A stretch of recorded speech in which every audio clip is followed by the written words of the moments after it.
भी कम हो रही है। मंगलवार को कोरोना के केस का आंकड़ा 300 से कम रहा।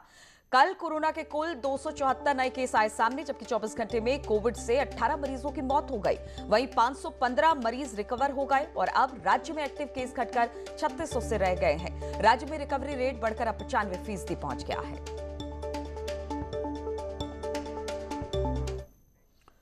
और कोरोना के चलते लाखों लोगों का रोजगार चौपट हो गया। अब देहरादून में टोक्यो और सिटी बस संचालकों ने अपनी गाड़ियों के परमिट भी सरेंडर करने शुरू कर दिए हैं। कोरोना के चलते हर तरह का व्यापार ठप हो गया है। ऐसे में लोगों के साथ रोजी रोटी की भी समस्या हो गई है। देहरादून में टूरिज्म कारोबार भी इससे अछूता नहीं रहा। मंदी से परेशान होने से यहां प्राइवेट टैक्सी संचालकों से लेकर सिटी बस संचालकों ने भी अपनी गाड़ियों के परमिट सरेंडर करना शुरू कर दिया है। पिछले एक महीने में 350 से ज्यादा गाड़ियां सरेंडर हो चुकी हैं। City bus 301, taxi 29, max 32, school bus 18। Corona काल चल रहा है, उसमें परिवहन सार्वजनिक परिवहन के लिए SOP जारी कर दी गई हैं। उसमें कुछ बंदिशें भी लगाई गई हैं और आजकल जो माहौल है उसमें आजकल पैसेंजर्स भी कम मिल रहे हैं, यात्रीगण कम मिल रहे हैं। इस कारण से व्यापार न होने के कारण या व्यापार की अच्छी परिस्थितियां न होने के कारण कई वाहन स्वामियों द्वारा अपनी बसें सरेंडर कर दी गई हैं। उसमें से अभी जो मेरे पास फिगर डाटा निकल के आया है, लगभग 300 बसेस ऐसी प्राइवेट सेक्टर की मेरे ऑफिस में अभी समर्पित ओब्लिक या सरेंडर हो चुकी हैं। बड़ी संख्या में गाड़ियों के सरेंडर होने की वजह से सरकार की तरफ से टैक्स में छूट न मिल पाना भी माना जा रहा है।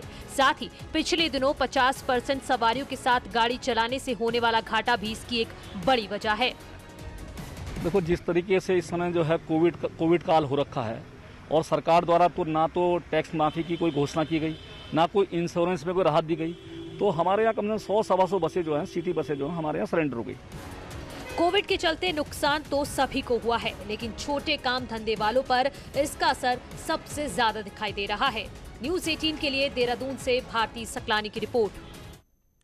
और कोरोना की दूसरी लहर कुछ थमने के बाद अब टूरिस्ट पहाड़ों की तरफ लौटने लगे हैं, जिसमें पर्यटन कारोबार में तेजी आने की उम्मीद जाग गई है।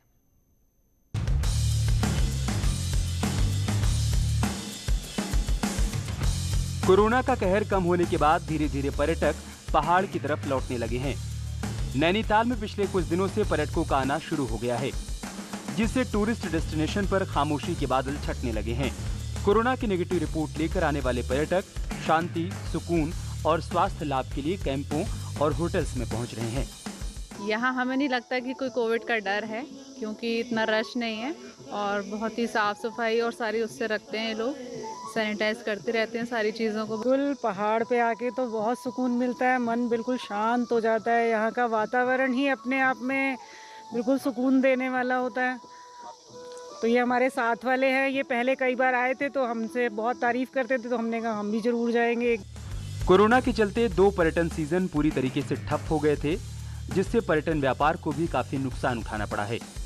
अब भले ही लोग पहाड़ों की तरफ लौटने लगे हैं, लेकिन कारोबारी अभी भी नुकसान की चिंता में हैं। रिपोर्ट और ई-पास लेके लोग आ रहे हैं, तो कुछ उम्मीद भी जग रही है और दे भी रहे हैं, हम स्टे वगैरह भी दे रहे हैं रिपोर्ट के साथ। उसके साथ तो लग रहा है कि थोड़ा खुलेगा तो थोड़ा शायद बिजनेस में भी।